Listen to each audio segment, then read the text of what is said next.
أستغفر الله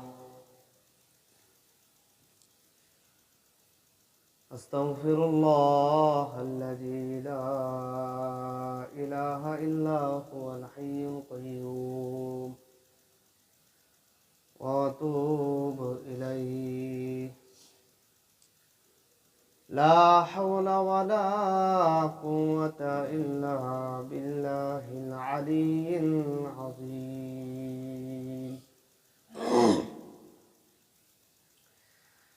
الحمد لله الحمد لله جعل الشمس والقمر بحسبان والنجم والشجر يسجدان وفضل زمانا على زمان كما فضل مكانا على مكان وإنسانا على إنسان. ونشهد أن لا إله إلا الله وحده لا شريك له. ونشهد أن سيدنا وسندنا وحبيب طبيبنا ومولانا محمدا عبده ورسوله أرسله بالحق بشيرا ونذيرا وداعيا إلى الله بإذنه وسراجا منيرا. أما بعد فأعوذ بالله من الشيطان الرجيم. بسم الله الرحمن الرحيم.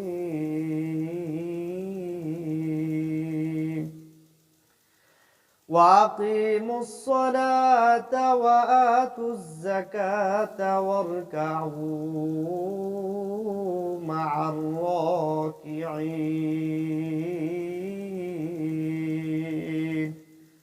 وقال تعالى في كلامه المجيد وفرقانه الحميد: يا أيها الذين آمنوا اركعوا واسجدوا واعبدوا ربكم وافعلوا الخير لعلكم تفلحون.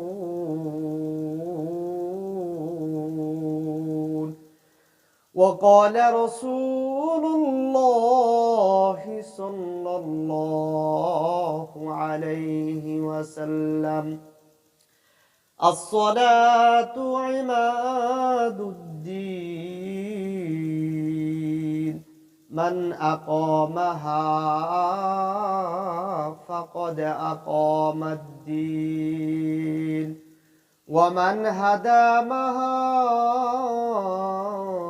فقد هدم الدين. صدق الله العظيم وصدق رسوله النبي الكريم. ونحن على ذلك والشاهدين والشاكرين والحمد لله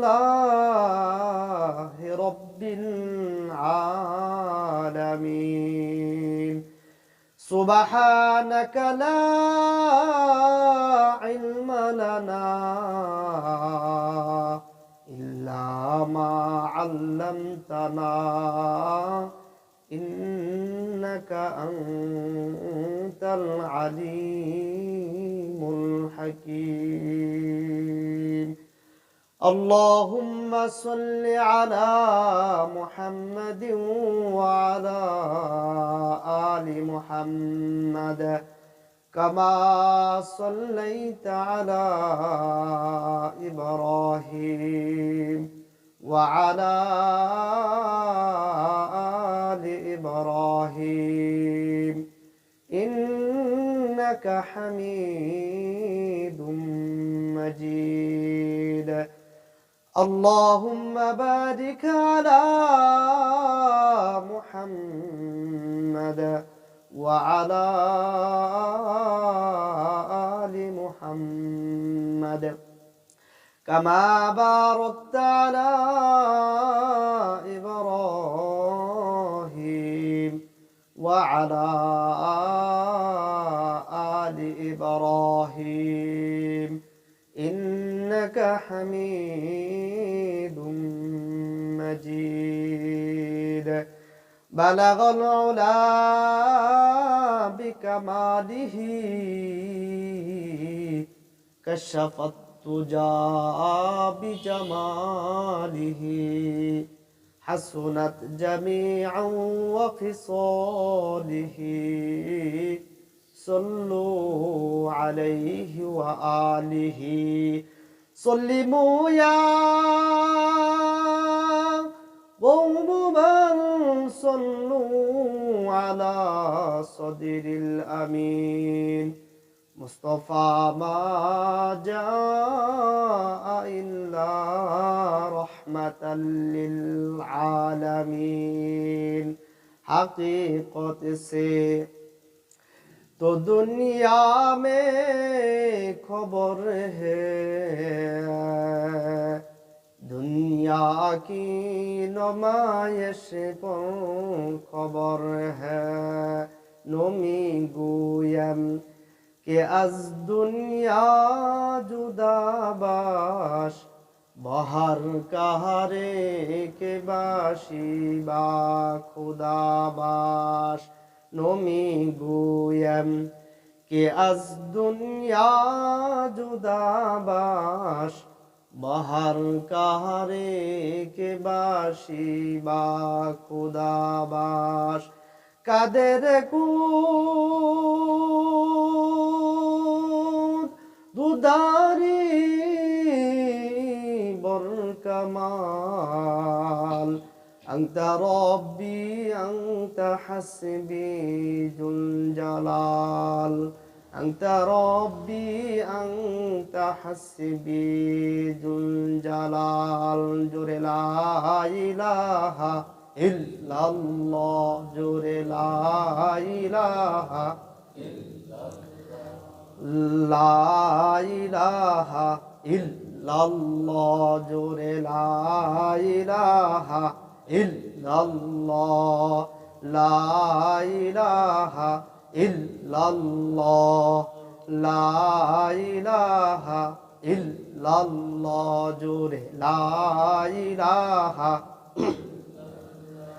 لا إله إلا الله جر لا إله إلا الله এই কালিমার পাগল যারা মাওলার আশিক আসল তারা এই কালিমার পাগল যারা মাওলার আশিক আসল তারা মাওলার দিদারে হবে তারা মাতুয়ারা লা ইলাহা ইল্লাল্লাহ লা ইলাহা আরো জোরে লা ইলাহা ইল্লাল্লাহ, লা ইলাহা ইল্লাল্লাহ, জোরে লা ইলাহা ইল্লাল্লাহ।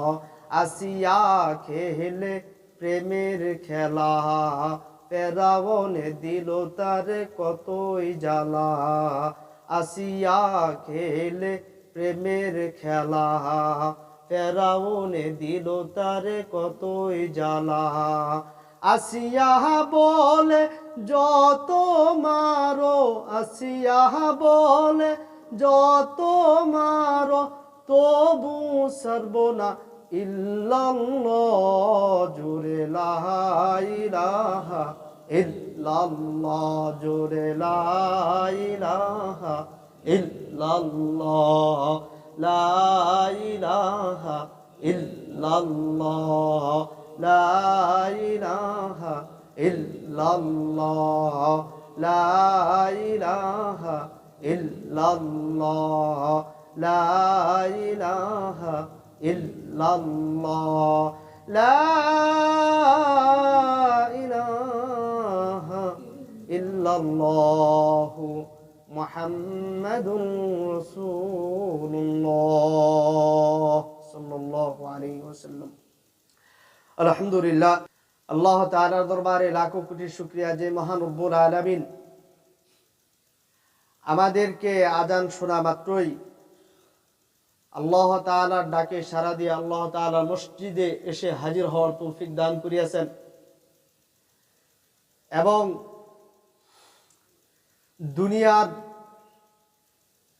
সমস্ত ফিতনা ফাসাদ থেকে, ঝামেলা থেকে মুক্ত করে আল্লাহ রাব্বুল আলামিন আমাকে এবং আপনাদেরকে সুস্থ সবল রেখে সেই মাওলার ঘরে এসে হাজির হওয়ার তৌফিক দান করিয়াছেন। সেই জন্য বলিষ্ঠ কণ্ঠে, উচ্চ কণ্ঠে আমরা সকলে একবার শুকরিয়া আদায় করি, জোরে বলি সুবহান আলহামদুলিল্লাহ। আরো লাখো কোটি শুকরিয়া যে মহান রব্বুল আলামিন আমাদেরকে এখনো পর্যন্ত ইসলামের উপর এবং ঈমানের উপর দায়াম রাখিয়াছেন। সেই জন্য আবারও শুকরিয়া আদায় জানাই সেই মাওলার দরবারে, জুড়ে আরেকবার বলি আলহামদুলিল্লাহ। প্যারা হাজিরিন, ইসলামের বুনিয়াদ 5টি জিনিসের উপর: কালিমা, নামাজ, রোজা, হজ, যাকাত। কালিমা হলো লা ইলাহা ইল্লাল্লাহু মুহাম্মাদুর রাসূলুল্লাহ সাল্লাল্লাহু আলাইহি ওয়াসাল্লাম, যে আল্লাহ তাআলা ছাড়া কোনো মাবুদ নাই এবং হযরত মুহাম্মদ সাল্লাল্লাহু আলাইহি ওয়াসাল্লাম আল্লাহ তাআলার প্রেরিত রাসূল এবং বান্দা। এই কালিমা অন্তরে বিশ্বাস করে মুখে স্বীকার করার নাম হলো ঈমান। আর ঈমানি বিষয়টি হলো ইতিকাদি বিষয়, এটা হলো বিশ্বাসের সাথে সম্পর্ক। একজন মানুষ অন্তরে তাওহীদ এবং রিসালাতের বিশ্বাস রেখে একজন মানুষ মুসলমান এবং পরিপূর্ণ ঈমানদার হতে পারে। বাকি কয়টি বিষয় রয়ে গেল? 4টি বিষয়। এই 4টি বিষয় হলো আমলি বিষয়। ঈমান হলো ইতিকাদি বিষয়, আর বাকি 4টি বিষয় হলো আমলি বিষয়, সেটা আমলে পরিণত করতে হবে। তার মধ্যে একটি হলো যাকাত। যেটা আল্লাহ রাব্বুল আলামিন সমাজের এক শ্রেণী বিশেষ লোকদের সাথে সম্পৃক্ত। আল্লাহ রাব্বুল আলামিন যাদেরকে ধন সম্পদ দিয়েছেন এবং পুরো বছর তার খরচ বাবদ রেখে যে আয় উৎস থাকে, এটা যদি হাওলাইন বছর অতিক্রম হয়, যাকাত পরিমাণে টাকা থাকে, তাহলে তার উপর যাকাত ফরজ। প্যারা হাজিরিন, যেমনই ভাবে যাকাতের বিষয়টি সমাজের সব ধরনের মানুষের উপর ফরজ হয় না। আল্লাহ রাব্বুল আলামিন যাদেরকে ধন সম্পদ দিয়েছেন তাদের পর বছরে একবার যাকাত ফরজ হয়। আর দ্বিতীয় বিষয়টি হলো হজ। এটাও আল্লাহ রাব্বুল আলামিন সমাজের এক শ্রেণী বিশেষ লোকদের সাথে সম্পৃক্ত করে দিয়েছেন, যারা আল্লাহ রাব্বুল আলামিনের বাইতুল্লাহ পর্যন্ত যাওয়া আসার খরচ রাখে। যারা যে সমস্ত ব্যক্তিরা আল্লাহ রাব্বুল আলামিনের বাইতুল্লাহর ঘর পর্যন্ত, এই ঘর পর্যন্ত যাওয়া আসার খরচ রাখে, তাদের উপর জীবনে সারা জীবনে একবার হজ ফরজ হয়। তাহলে বোঝা গেল এই হজ জিনিসটি, হজ হুকুমটিও সবার উপর কি হয় না, ফরজ হয় না, কিছু কিছু মানুষের উপর ফরজ হয়। প্যারা হাজিরিন, তৃতীয় বিষয়টি হলো রোজা। দেখা যায় দৈনন্দিন ফরজ নয়, মাসেও ফরজ নয়, বরং বছরে এক মাস পালন করতে হয়, সেটা এক মাস ফরজ হয়। তাহলে এই তিনটি আমলই নিজ নিজ অঙ্গনে গুরুত্বপূর্ণ হলেও সবার জন্য কিনা প্রযোজ্য নয়, সবার জন্য প্রযোজ্য নয়। প্যারা হাজিরিন, চতুর্থটি কি, সেটা হলো নামাজ। তিনটা গেছে, আরেকটা রয়েছে কি, নামাজ। নামাজ এমন একটি ইবাদত, নামাজ এমন একটি বিষয় যেটা আল্লাহ রাব্বুল আলামিন উম্মতে মুহাম্মাদের জন্য প্রত্যেক দিন একবার ফরজ করে নাই, সপ্তাহে একবার ফরজ করে নাই, মাসে একবার ফরজ করে নাই, বছরে একবার ফরজ করে নাই, বরং আল্লাহ রাব্বুল আলামিন এই নামাজের প্রতি এত তাগিদ দিয়েছেন। আর এই ইবাদতটা আল্লাহ রাব্বুল আলামিনের কাছে এত মাহবুব আর এত প্রিয়, এত পছন্দনীয়। আল্লাহ রাব্বুল আলামিন বান্দার উপর সুস্থ সবল জ্ঞানবান নারী পুরুষ সকলের উপর প্রত্যেক দিন 5 ওয়াক্ত নামাজকে ফরজ করিয়াছেন। আল্লাহর হাবিব সাল্লাল্লাহু আলাইহি ওয়াসাল্লাম ফরমান, একজন মুমিনের জীবনে সবচেয়ে গুরুত্বপূর্ণ এবং সবচেয়ে বড় ইবাদত হচ্ছে নামাজ। এই নামাজ হলো ধর্মের খুঁটি। আল্লাহর হাবিব সাল্লাল্লাহু আলাইহি ওয়াসাল্লাম ইরশাদ ফরমান, আসসালাতু ইমাদুদ্দিন, মান আকামাহা ফাকাদ আকামাদ্দিন ওয়া মান হাদামাহা ফাকাদ হাদামাদ্দিন। যে ব্যক্তি নামাজকে ঠিক রাখলো সে ধর্মের খুঁটিকে ঠিক রাখলো, যে নামাজকে নষ্ট করে দিল সে ধর্মের খুঁটিকে নষ্ট করে ফেললো। পড়ি তাহলে আল্লাহর হাবিব সাল্লাল্লাহু আলাইহি সাল্লামের এই হাদিস অনুযায়ী বোঝা যায় মুসলমান হতে হলে নামাজ পড়তে হবে। আল্লাহ তাআলা ইরশাদ করেন, উসজুদু ওয়াকতারিব, সেজদা করো, নিকটবর্তী হও। এর পরপরই আল্লাহর হাবিব সাল্লাল্লাহু আলাইহি ওয়াসাল্লাম ফরমান, আকরাবু মা ইয়াকুনুল আবদু মির রাব্বিহি ওয়া হুয়া সাজিদুন। যে বান্দা সেজদারত অবস্থায় মাওলার সবচেয়ে নিকটবর্তী হয়, সবচেয়ে নিকটবর্তী হয়। নামাজ এমন একটি ইবাদত আল্লাহ রাব্বুল আলামিন এই উম্মতের উপর ফরজ করিয়াছেন। এই নামাজের মাধ্যমে বান্দা আল্লাহ তাআলার সান্নিধ্য লাভ করতে পারে। এই নামাজের মাধ্যমে আল্লাহ রাব্বুল আলামিনের সন্তুষ্টি অর্জন করতে পারে। এই নামাজের মাধ্যমে এই বান্দা আল্লাহ তাআলার সাথে সুসম্পর্ক গড়ে তোলার মাধ্যম।